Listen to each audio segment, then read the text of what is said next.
Bonjour à tous. Très rapidement, ma dernière vidéo a été très instructive pour moi. On a l'audience que l'on mérite. Beaucoup aiment me voir aller dans le sens de ce qu'ils ont envie d'entendre, mais dès que ce n'est plus le cas, ils ne l'acceptent pas. Environ 150 désabonnements, pas les meilleurs, on ne les regrettera pas, et j'ai dû en mettre une vingtaine dans la boîte à trolls. Par respect pour les 80% de gens normaux qui fréquentent la chaîne et leur éviter d'avoir à lire des ignominies, j'ai aussi fermé l'espace commentaire de cette vidéo. Et je vais être bien clair avec tout le monde, personne ne m'imposera les thèmes que je dois aborder ou pas sur la chaîne. Je veux que ce soit bien clair pour tout le monde. Et ces thèmes, je vais d'ailleurs les élargir. Si ça ne vous convient pas, la porte est grande ouverte, vous vous désabonnez, ça m'est complètement égal. Moi, je ne suis pas ce pauvre type de Johan en VE qui a eu besoin de s'acheter 30 ou 40 000 faux abonnés sur un site indien pour flatter son ego. Si dans 6 mois, on n'est plus que 1000, eh bien, ce n'est pas grave. Je m'en fous. Ça voudra tout simplement dire que les autres ne méritaient pas ma chaîne. D'ailleurs, comme je ne veux attirer que des gens intelligents et qui se sentent vraiment raccord avec la chaîne parmi mes abonnés, eh bien ce petit bandeau d'appel à l'abonnement, vous ne le verrez plus dans aucune de mes vidéos.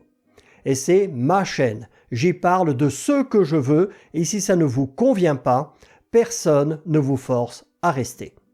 Et pour ceux qui vont rester, vous verrez, ça va la faire progresser beaucoup plus vite qu'avant. Et je vous l'avais dit en début d'année, dorénavant dans les commentaires, chacun est bien sûr libre de donner son avis, mais c'est tolérance zéro pour les trolls. Vous partez direct dans la fameuse boîte à trolls. Article du 5 février 2025, écrit par Rodriguez dans l'Automobiliste. Vers la disparition des hybrides rechargeables, l'Europe met la pression. Les hybrides rechargeables pourraient bien perdre leur attrait. Selon des études, ils émettent jusqu'à 3,5 fois plus de CO2 que prévu. En plus, les ventes sont en berne, les clients n'en veulent pas, mais paradoxalement, les Chinois nous en proposent de plus en plus, à croire qu'ils n'ont pas envie de vendre leur voiture. Page 2, l'industrie automobile en Europe se prépare à un sacré changement avec l'arrivée de la norme Euro 6e bis dès le 1er janvier 2025. Cette nouvelle règle va chambouler l'homologation des hybrides rechargeables PHEV. Bien que ces véhicules soient censés offrir le meilleur des deux mondes, entre thermique et électrique, des tests plus pointus montrent qu'ils émettent plus de CO2 que prévu. Oui, c'est comme les électriques qui sont beaucoup plus polluantes que ce qu'on nous dit. On nous dit qu'en France, mais c'est partout pareil en Europe, elles se vendent beaucoup moins. Et pour cause, ce sont des véhicules lourds, chers, qui ne correspondent pas aux besoins des automobilistes et qui, du fait de leur double motorisation, ont les inconvénients cumulés des deux.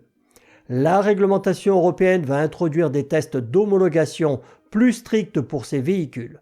Ils seront obligatoires pour tous les nouveaux modèles lancés sur le marché, plus ceux déjà sur le marché d'ici à la fin de l'année.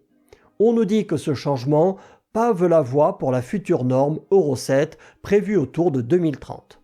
Les distances d'homologation passeront de 800 à 2200 km, voire jusqu'à 4260 avec l'extension prévue en 2027 avec la norme Euro 6e bis FCM.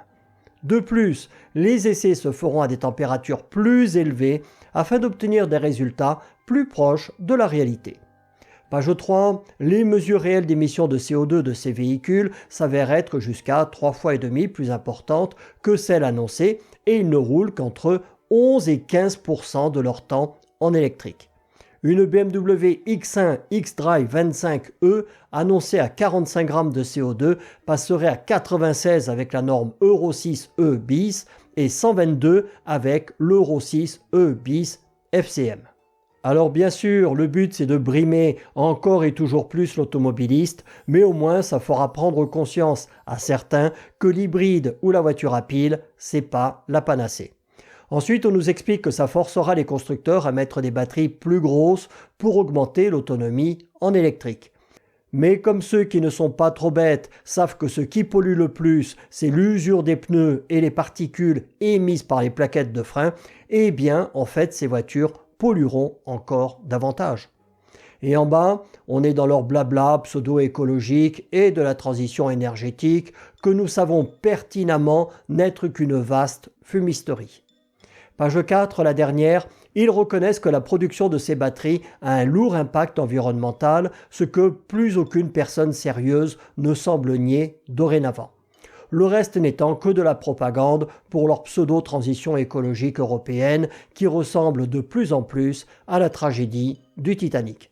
N'oubliez pas, avec mon code de réduction Vertigo 30, vous avez toujours 20% de remise et les frais de port offerts sur toute la gamme des boosters et gonfleurs GF Go qui, jusqu'à preuve du contraire, sont pour moi les meilleurs sur le marché.